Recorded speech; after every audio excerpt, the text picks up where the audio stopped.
Über die letzten paar Wochen habe ich 3 Botschaften über den Heiligen Jeist gehört. Und wir haben gesehen, woran dort gut wird, dass Jesus seine Jünger verleiht, so dort für ihre Sünden strafen können, Tränen im Himmel fahren können und dann den Heiligen Jeist schenken können. Und viele sind auch an die 2 Botschaften habe ich gesehen, wo Petrus' Leben an Pfingsten verwandelt wird, als er mit den Heiligen Jeist gedeiht wird. Und von der Marius, wo wir sehen, woran der Jeist für die Kjoakj, für die Gemeinde, so wertvoll und wichtig ist. In unserem Text los ich kurz, wo Jesus zu seinen Jüngern sagt, aber ich sage die Wahrheit, für jünd als dort geht, dass ich weichgehe, wie es wenn ich nicht weichgehe, dann kommt der Tröster nicht mehr jünd, wenn ich übergehe, dann war ich jünd den Schatten. Und da nur diese wird, erwähnt Jesus wenigstens 2 Hauptpunkte, 2 Hauptgründe, woran der Heilige Geist so wichtig für die Gemeinde ist. Und dort sind diese 2 Gründe, diese 2 Punkte, die wir mit Jesu Halb von der Marius betrachten wollen. So erstens sagt Jesus in den Versen 8 bis 11, und wenn der kommen wird er die Welt der Uhren aufmerken, über was Sinn ist, und über was Gerechtigkeit ist, und über was gerecht ist. Über was Sinn ist, dass sie nicht an mich glauben, über was Gerechtigkeit ist, dass ich nun vorgehe und die mich nicht mehr sein wollen, und über was gerecht ist, dass die über diese Welt gewollt haben, gerecht werden ist. So Jesus sagt, er wird die Welt die Uhren aufmerken. In anderen Übersetzungen beschrieben diese werden mit anders. Und an der Stelle Uhren aufmerken, was sagt das? Wer weiß, wo das auf Englisch geschrieben ist? He will what the world? Bitte Lüder. Convict the world. Oder condemn the world. So an der Stelle, die Uhren aufmerken, sagt er, die wird die Welt verurteilen. Ja, verurteilen. Er wird uns die Uhren aufmerken, so dort wie kann gerat werden. Und dann zu der Gemeinde heidun worden.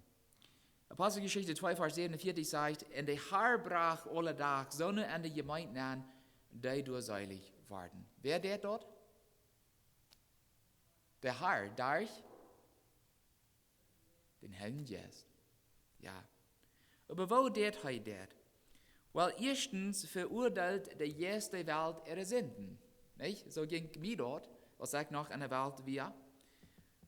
Der Geist merkt den Menschen ihre Augen und ihre Horten auf, sodass wir uns so sein können, als Gott uns sieht. Sodass wir dort antworten können, dass ohne Gott wir Sünder sind. Right? Wird ewig verloren gehen wollen. Ab ewig verloren gehen wollen, weil wir Jesus Christus nicht haben. Er merkt auch unsere Augen zu Jesus in Gerechtigkeit auf, sagt die Schrift uns hier. Und wo wir an Jesus Christus kann gerecht gemerkt werden. So dass durch Jesus in Gerechtigkeit und wir kann gerecht gemerkt werden. Und drittens verurteilte Jesus auch die Welt, von dem gerecht wird noch kommen wird, wann der Gottes Heil auflehnen werden. Der Heilige Geist verurteilt Horten oder Säulen durch das Evangelium Jesu Christi. Mit dem Wort Gottes konnte Jesus sogar unsere Motiven und Gedanken und Anstellungen verurteilen. Hebräer 4, Vers 12 sagt, Gott sein Wort lebt und ist kraftig und schärfer als das schärfste, doppelt schniedende Schwert. Und ein Schnitt durch das Säul und Jesus ut neun Dalt, auch Glieder und Markt, frei leicht, dort wird rechte Gedanken und Anstellungen im Hort. Dort det Gott, durch das Wort Gottes. Der Heilige Geist verurteilt Horten durch Gottes Wort, aber auch indem er seine Macht und Kraft durch das Leben von seinen Kindern beweist. Wenn andere Menschen uns kicken dann, der Kinder Gottes kicken dann soll das zu sein, dass wir, was andere tun, ist, was die Weltmenschen haben. Dass wir Jesus Christus an uns haben, dass wir Gott selbst an uns haben, dass unser Leben anders ist, dass unsere Horten rein sind, dass wir Jesus Christus widerspiegeln dann. Das soll zu sein. Und das tut Gott, oder der Heilige Jeist, indem er uns mit seiner Kraft fällt und durch uns Wunder tut. Ja. Im Neuen Testament lesen wir folgen, wo der Jeist durch Kinder Gottes Wunder schaffen, dort Christus Jesus, dort in Markus Kapitel 16, Vers 17 und 18, verrückt gesagt hat. Und in Johannes 14, Vers 12 sagt Jesus noch dazu, ich sage Ihnen die Wahrheit, wer an mich glaubt, wird auch dort wirken, was ich tue, und wird noch gratis als das tun, was ich tue, nach meinen Fuder. Und das wir auch kriegen so. Die mit dem Jesus gefällt werden, die noch gratis Wunder, als was Jesus aber ihr getan hat. Okay? Zum Beispiel, in Apostelgeschichte 19, Vers 12, sagt die Bibel uns, wo sogar Paulus seine Schalldicke oder Schnappeldicke gebraucht werden, um Kranken zu heilen und bei sich jetzt Rüte treiben. Bloß seine Schalldicke und Schnappeldicke waren dazu gebraucht, um Menschen zu heilen und bei sich jetzt Rüte treiben. Woran oder wo wirst der Heilige Geist an Paulus so stark wie? Und die Schrift sagt sogar in Apostelgeschichte 19, Vers 17 bis 18, so das sind die Verse, wo nur diesen Ereignis kommen, das sagt du, in Ost der Juden und die Griechen, die in Ephesus wohnten, die zu hören kriegen, kam an alle eine Furcht. Und den Herrn Jesus in den Namen war sehr hoch geholen, und dann kamen auch viele, die zum Glauben gekommen wären, und bekannten, und kamen damit vor den Tag, was sie getrieben hatten. So, guck mal, die Menschen, die sagen diese Wunder, was diese Apostel deuten, und die mücken sich ab, und leiten sich bekehren, und so hat Gott noch mehr Säulen zu sich getan. Und ob sie Christus predigen oder gepredigt hatten, die Kranken halten oder die Todes abwirken, wäre zu sein, wo die jetzt durch die Kinder Gottes damals schaffen deit. Und kriegst so viele, wo soll das sein? Kriegst so viele an Jesus glaubten, nur dem sei seine Wunder sagen, haben auch viele Menschen das Evangelium angenommen, nur dem sei die Wunder sagen, die jetzt durch die Apostel schaffen deit, right? So deswegen jaft Gott uns diese Gaben. Und deswegen will Gott durch uns diese Wunder tun, woran dort Menschen, die sein sollen, und Gott die verloben, sagt die Schrift uns. Dort die Menschen sein können, du hast ein Gott. Und er hat Kinder ab dieser Erde. Und das sagt wie.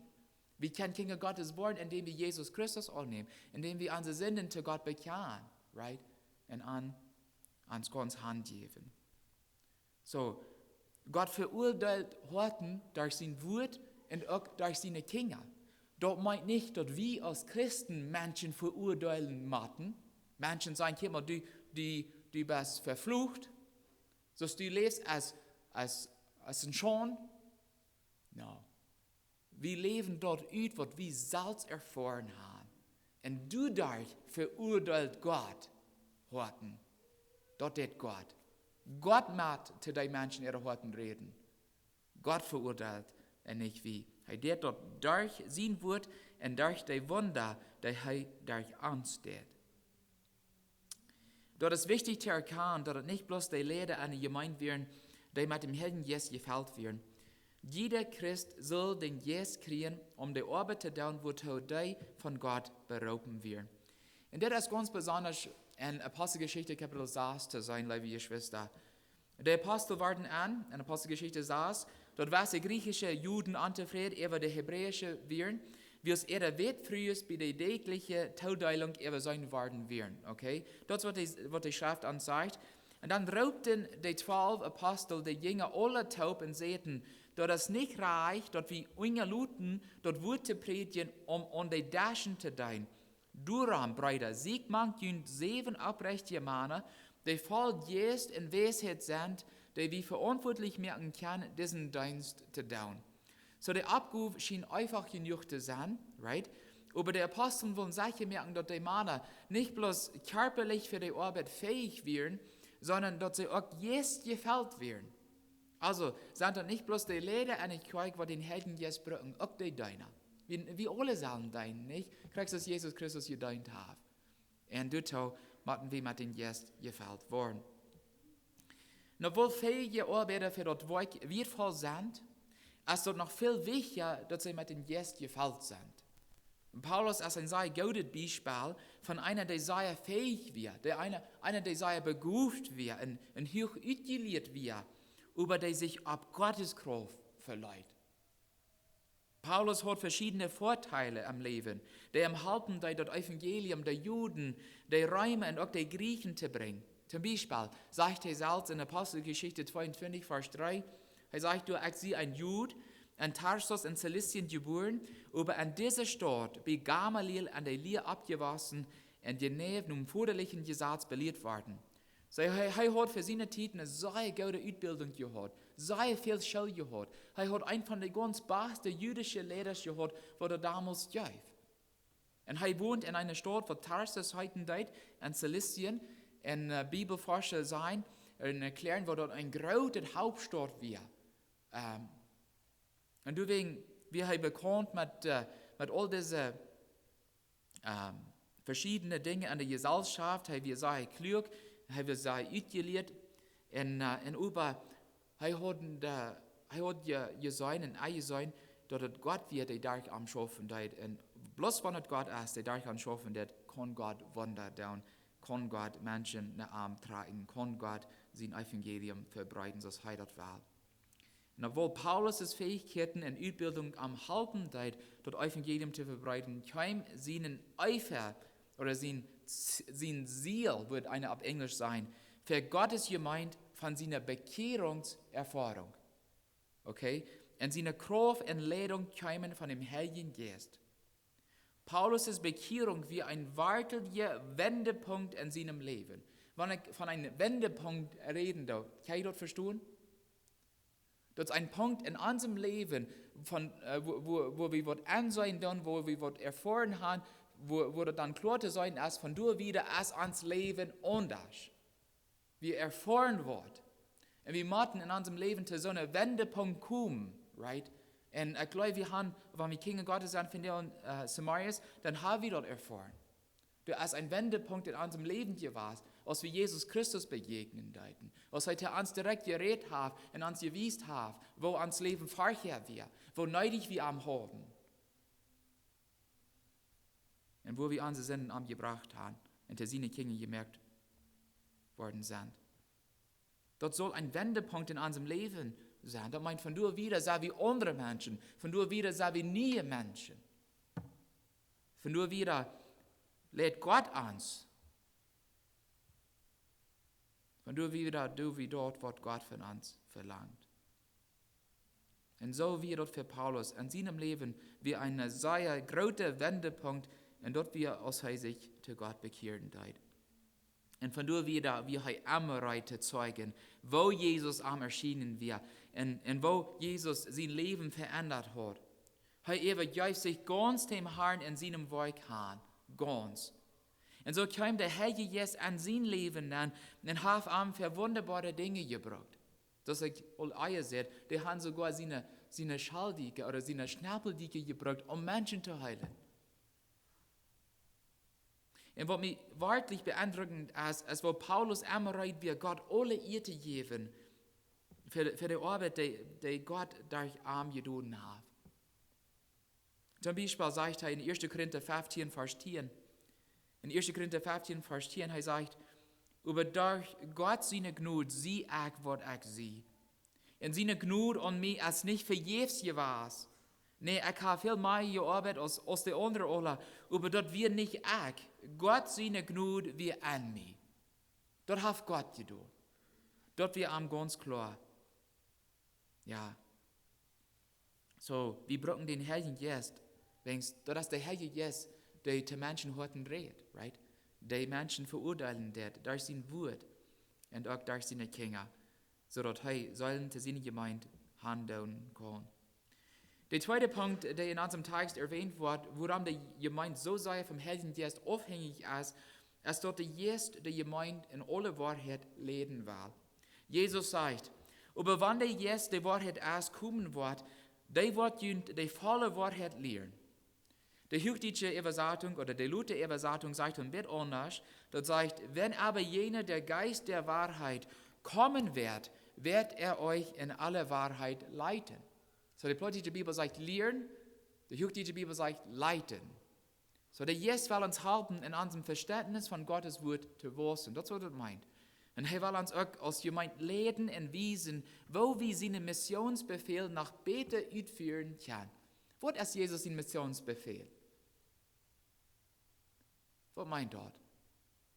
Auf Englisch sagt einer der Great Commission. Was ist dort? Gut. En? Amen. Gut in alle Welt nemen. En merk leerlingen uit alle vijken, zegt dat door plottig. Merk leerlingen uit alle vijken. Da meinst du so viel, dass wir Gottes Wort verbreiten sollen. Und nicht bloß Gottes Wort. Das Evangelium von Jesus Christus verkündigen sollen. So dass Jesus Christus durch den Heiligen Geist Lehrlinge uit alle Völker merken kann. Ich habe noch einmal mehr Worten an das. Ja, einmal noch besser down an das. Sie Worte verkündigen und Lehrlinge merken.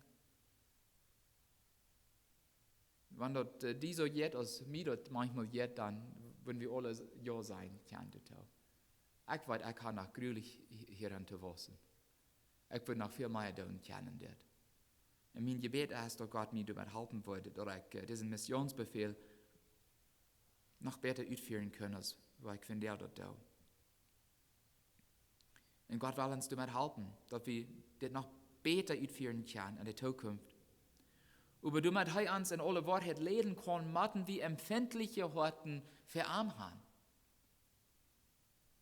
Wie es der Apostel sich vom Heiligen Geist lehren, Leuten, können der Geist durch an wunderbare Wegen schaffen. Ohne den Heiligen Geist kann keine Gemeinde einen klaren biblischen Weg halten. Der Büplan oder Lohnquart von der Gemeinde ist das Wort Gottes. Durch der Heilige Geist zu uns redet und uns führt. Und weil wir nicht vergessen, dass der Geist Gottes aus verschiedenen Gründen zu uns reden will. Woran redet der Geist Gottes manchmal zu uns? Vergleiche ich. Woran will er manchmal zu uns reden? Ans Utegrenzen? Manchmal, to change us, right? Der will haben, dass wir wissen sollen. Oder wenn irgendwas in unserem Leben noch ist, was wir noch Gott geben machen, am Opfern sollen, er wies uns dort. Woran noch redet der Geist zu uns? Ja, sie ihnen Willen zu wiesen, so dass wir weiten können, was wir tun sollen für ihn. Was noch? Woran noch redet der Geist Gottes zu uns?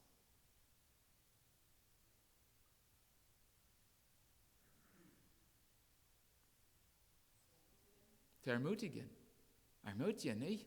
Abbühen. Mut zu sprechen. Und manchmal geht uns das ein bisschen schwer im Leben und wir wissen nicht, was wir tun sollen oder wo wir wiederkommen können. Und wir wissen nicht anderes als bloß zu beten, Hilfe. Gott, hilf mich. Mir fehlt von dir sehr Mut. Ich fühle mich so roh von dir. Gott, hilf mich. Und wird er uns dann helfen? Ja, wenn wir dort ernstlich beten tun.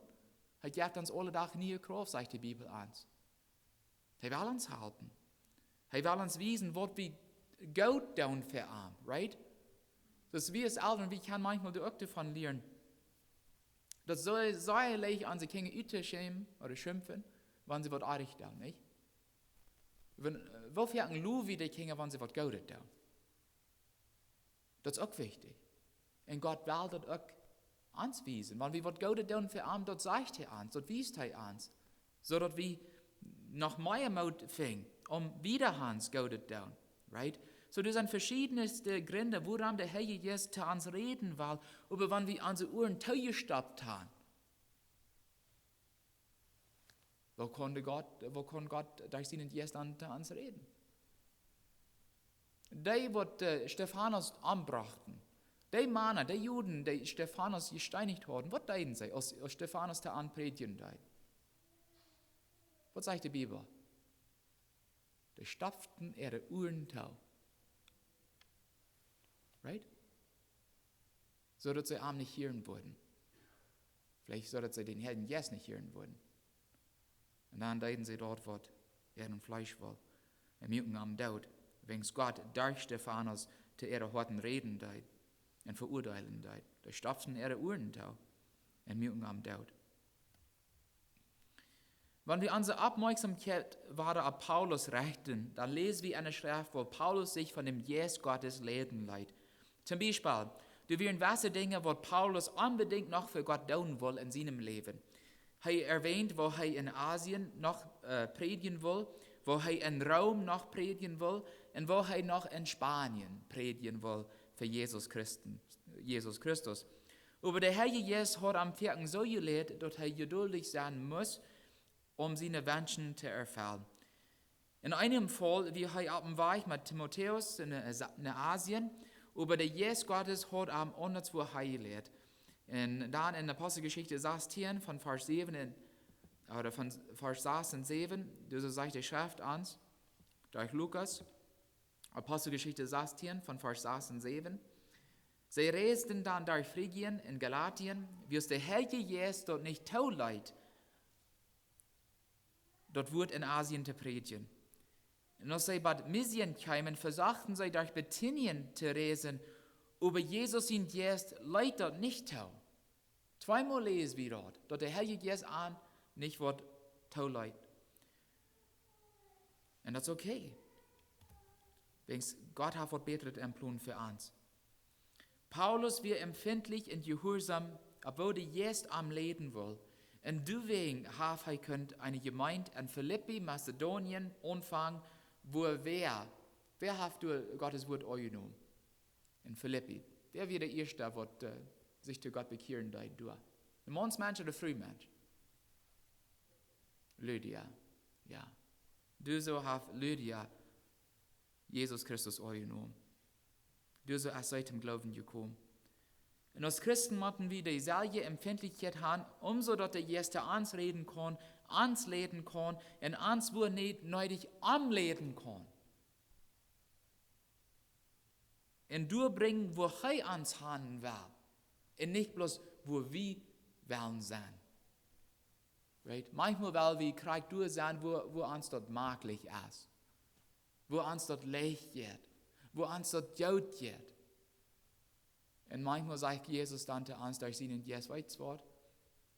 Was du hier das als Fan in Gott.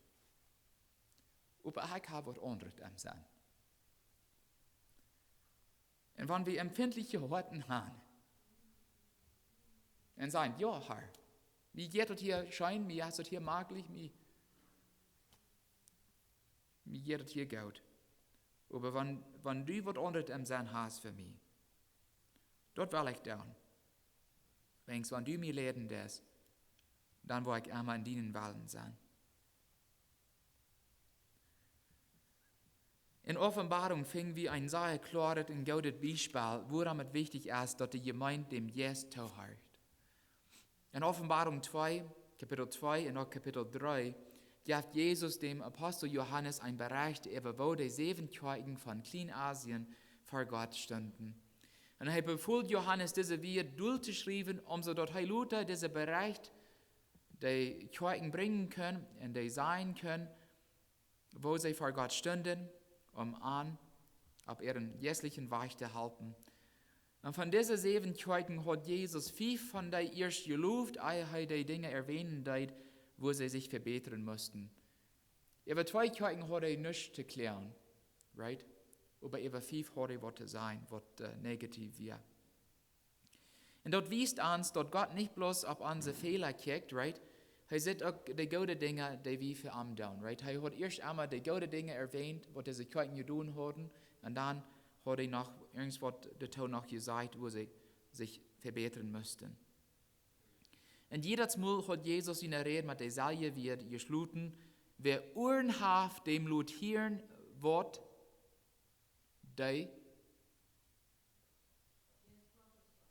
die Gäste sein haben. Wer hat Ohren? Weißt du, wollen vielleicht nicht an, ich weiß nicht, aber wir alle haben, right? Wann ich reich sie. Aber das sagt ja, wer Ohren hat, zu hören. Und das wird ganz anderes. wir Ohren haben zu hören, harch, was er jetzt zu sein hat. In diesem Fall wird Jesus, der mit Johannes reden deed, war den Zustand von den Kjoakj, und dann muss Johannes zu den Kjoakj reden. Und mir ist ein bisschen interessant, warum wird Gott nicht direkt zu den Kjoakj geredet haben? Was glaubt ihr?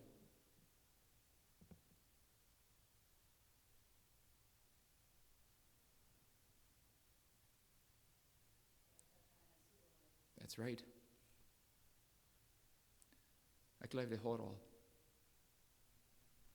Aber ihre Ohren wir nicht mehr zu hören. Also da muss ich zu Johannes reden. Und dann wird Johannes zu den Kjoakj reden. Er muss sich zu vermitteln mehr zwischen Gott und den Kjoakj. Wir Ohren haben zu hören,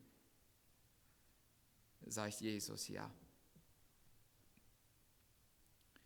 Jesus will diese Kjoakj daran denken halten, dass sie eine Worte jetzt zu sein haben, harchen sollen.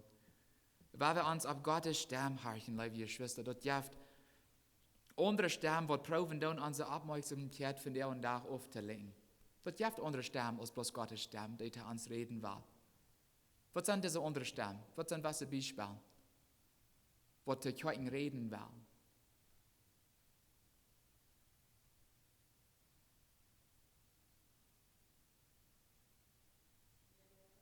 Ihr Lehren, falsche Lehre. Ja. Vielleicht diese Trends, right? Trends, was von der und nach sind. Bloß wenn es alle Kjoakj irgendwo von der und nach tun, meint das nicht, dass das reich ist. Und Traditions kann auch ein Stamm sein, right? Dort wir als Kjoakj nicht wissen kann, wenn es wie was Traditionen unhellen wollen, festhalten wollen. Das ist auch ein Stamm, was Kjoakj beeinflussen will. Und dann gibt es noch Kjoakj-Programms, was wir damit zu tun haben, Menschen an die Kjoakj zu kriegen, anstatt Menschen zu helfen, heil zu füttern oder jährlich zu wissen. Liebe Geschwister, wir müssen abpassen, dass wir ab Gottes Stimme horchen und nicht nur all die anderen. Jesus hat für jeder von den 7 Kjoakj Worte sein. In was Dinge wären gut und positiv, in was wären negativ. Und das Beispiel gilt auch für jeder Kjoakj von der und Tag. Nach Jesus will, dass jeder Kjoakj horchen sollte, was er jetzt an sein hat. Und wenn wir nicht horchen wollen, wo wir dann den Helden jetzt horchen können? Wo wir dann Gottes Willen utführen können, wenn wir nicht horchen wollen? Und wenn wir dem jetzt seine Gemeinde nicht leiden lassen, wenn wir seine Gemeinde nicht leiden lassen, wird er nicht mit uns bleiben. Der wird uns dann verlassen. Und dann wollen wir nicht die Kraft haben, um siegreich zu leben und für ihn zu schaffen. Liebe Geschwister, wie als Kjoakj müssen uns vom Jesus Gottes leben lassen. Die neutestamentliche Gemeinde, wie eine Lehre viel für Gott zu tun, wie es die Christen dem Heiligen Jesus durch an schaffen leid. Der Heilige Jesus, wir durch mit Mank an und hat durch an geschafft und der Heilige Jesus will von der und Tag noch durch seine Kinder schaffen und dort ist der Jesus, der zu Horten redet, der durch sein Wort redet und durch seine Kinder redet, right? Um sicher zu merken, dass der Jesus ans Brücken kann, müssen wir empfindliche Horten für ihn haben, für sein Reden haben. Und wir müssen einmal bereit sein, seine Anweisungen unternehmen und seine Leitung zu gehorchen. Wir Ohren haben zu hören, sind unsere Ohren zu hören, was der Jesus zu uns zu sein hat. Wenn unsere Ohren zu ihm up sind und er uns leiden kann, wenn er an uns wohnen kann und durch uns schaffen kann, oh, die wird wunderbare Dinge durch uns tun, liebe Geschwister. Aber da muss Gott sein, der dort tut. Amen.